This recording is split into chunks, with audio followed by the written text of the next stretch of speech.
Hello, welcome back to my YouTube channel. I am Prajwal Durakkar and our today's discussion topic is antibiotic. Antibiotic में हम आज beta lactam antibiotic को देखने वाले हैं. तो देखते हैं जनरल स्ट्रक्चर की ओर. जनरल स्ट्रक्चर अगर देखेंगे हम तो ये 4 मेंबर्ड साइक्लिक अमाइड ऐसा एक स्ट्रक्चर दिखता है जो कि मैं ड्रॉ करके बताऊंगा आपको. कुछ इस प्रकार से रहेगा वो, कुछ इस प्रकार से दिख रहा है आपको.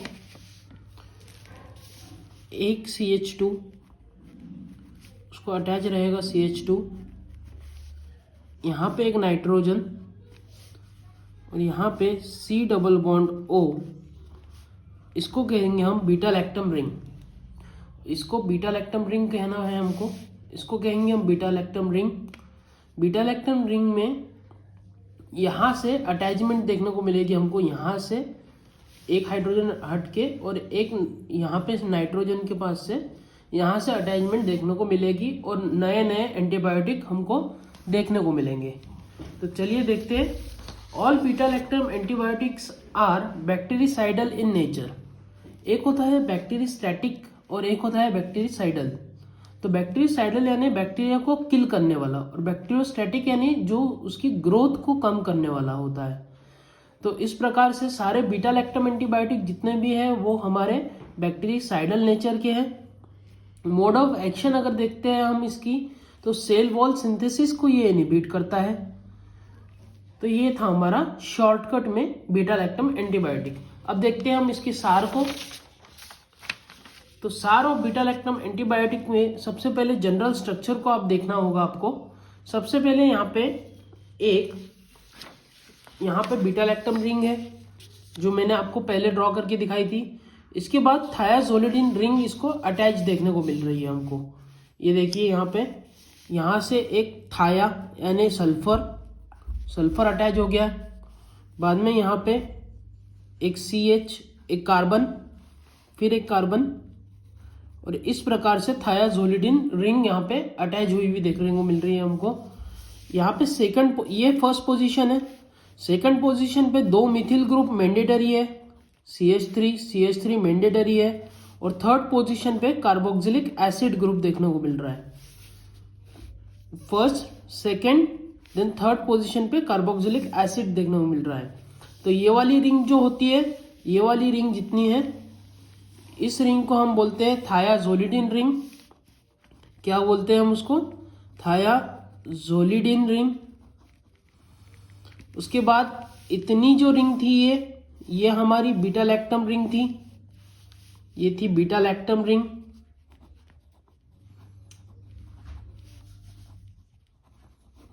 ये थी हमारी beta lactam ring.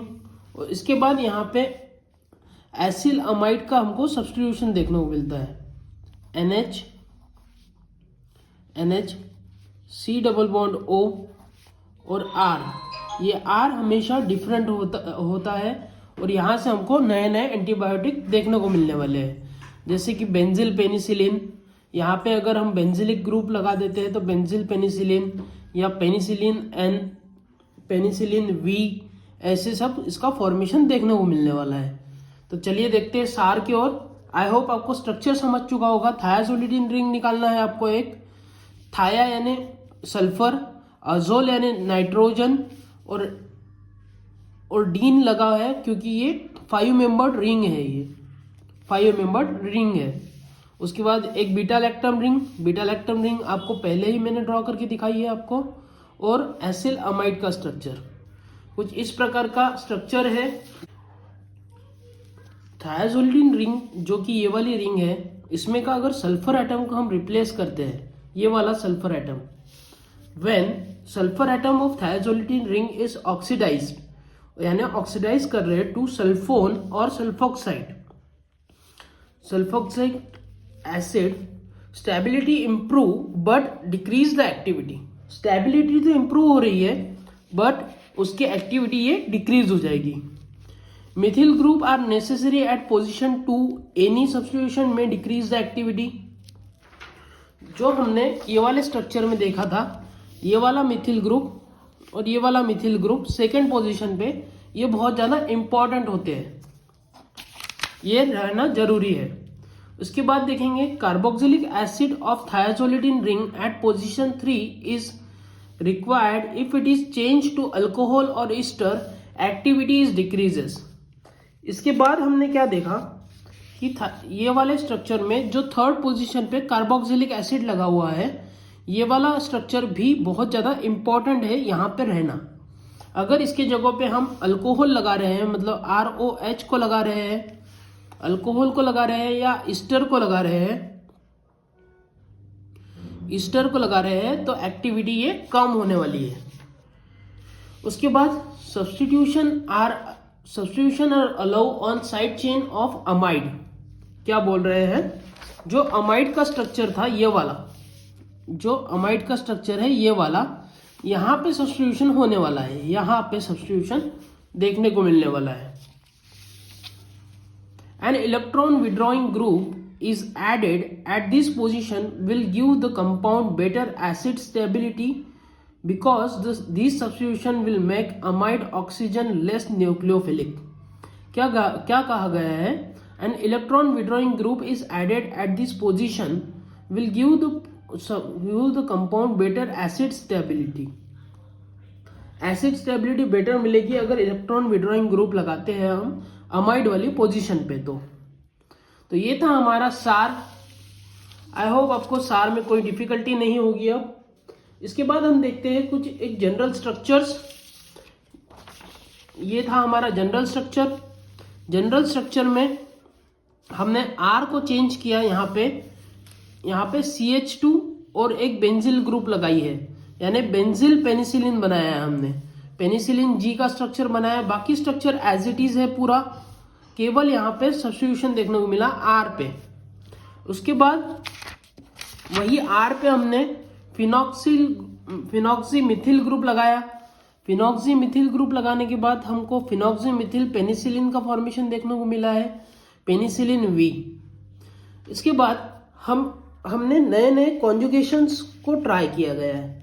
Conjugation with other rings, यानी ये तो बीटा लैक्टम रिंग है, आपको पता है यहाँ पे ये इतनी है बीटा लैक्टम रिंग है। बीटा लैक्टम रिंग में थायाजोलिडिन रिंग लगाई है, तो क्या मिला हमको, पेनाम का स्ट्रक्चर का फॉर्मेशन देखने को मिला है। ये जीपैड वगैरह में पूछा जाता है, बीटा लैक्टम रिंग के साथ अगर थायाजोलिडिन रिंग है तो क्या कहेंगे हम उसको, पेनाम स्ट्रक्चर कहते हैं उसको। अगर सेफाम को अगर देखते हैं, सेफाम में बीटा लैक्टम रिंग के साथ डायहाइड्रोथायाजीन रिंग देखने को मिल रही है।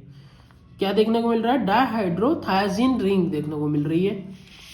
उसके बाद ऑक्सपेनाम में क्या देखने को मिलेगा, यहाँ पे ऑक्सीजन लगा हुआ है और 5 मेंबर्ड रिंग है यहाँ पे, और नाइट्रोजन भी है। तो क्या हुआ, ये बीटा लैक्टम रिंग प्लस यहाँ पे बीटा लैक्टम रिंग है प्लस ऑक्सोलिडिन रिंग यहाँ पे अटैच है। उसके बाद कार्बापेनाम का स्ट्रक्चर अगर देखते हैं हम, कार्बापेनाम में बीटा लैक्टम रिंग के साथ पायरोलिडिन रिंग देखने को मिली। यहाँ पे पायरोलिडिन रिंग देखने को मिला कार्बापेनाम में। ये था हमारा conjugation structures, conjugation with other rings. इसके बाद हम देखेंगे डिग्रेडेशन प्रोडक्ट ऑफ पेनिसिलिन, यानी अगर पेनिसिलिन को हम अल्कलाइन मीडियम में छोड़ देते हैं तो उसका क्या होगा, या तो एसिडिक मीडियम में छोड़ देते हैं तो उसका क्या होगा। तो डिग्रेडेशन प्रोडक्ट ऑफ पेनिसिलिन, सबसे पहले अल्कलाइन मीडियम में देखते हैं, मतलब बेसिक मीडियम में अगर हम छोड़ देते हैं तो इसमें हमको देखने को मिला पेनिसिलिन से पेनिसिलोइक एसिड का फॉर्मेशन देखने को मिलता है। पेनिसिलोइक एसिड का फॉर्मेशन देखने को मिलता है। वहीं पे एसिडिक मीडियम में अगर रखते हैं उसको, तो एसिडिक मीडियम में पेनिलिक एसिड का फॉर्मेशन यहाँ पे हमको देखने को मिला है। तो डिग्रेडेशन प्रोडक्ट ऑफ पेनिसिलिन अगर पूछा जाए तो अगर बेसिक मीडियम में रखा गया है और उसका डिग्रेडेशन हो रहा है तो पेनिसिलोइक एसिड का फॉर्मेशन, और एसिडिक मीडियम में अगर होता है तो पेनिलिक एसिड का फॉर्मेशन। तो ये था आपका बीटा लैक्टम रिंग या बीटा लैक्टम एंटीबायोटिक का स्टार्टिंग पेनिसिलिन के बारे में। अब इसके बाद हम देखेंगे सेफालोस्पोरिन्स के बारे में। अगले वीडियो में। आई होप यहाँ तक कि आपको समझा होगा। सबसे ज़्यादा मेन इंपॉर्टेंट है वो ये वाला स्ट्रक्चर। ये वाला स्ट्रक्चर आपको अच्छे से ध्यान में रखना है। ओके, बीटा लैक्टम रिंग और थायाजोलिडिन रिंग को। Thank you.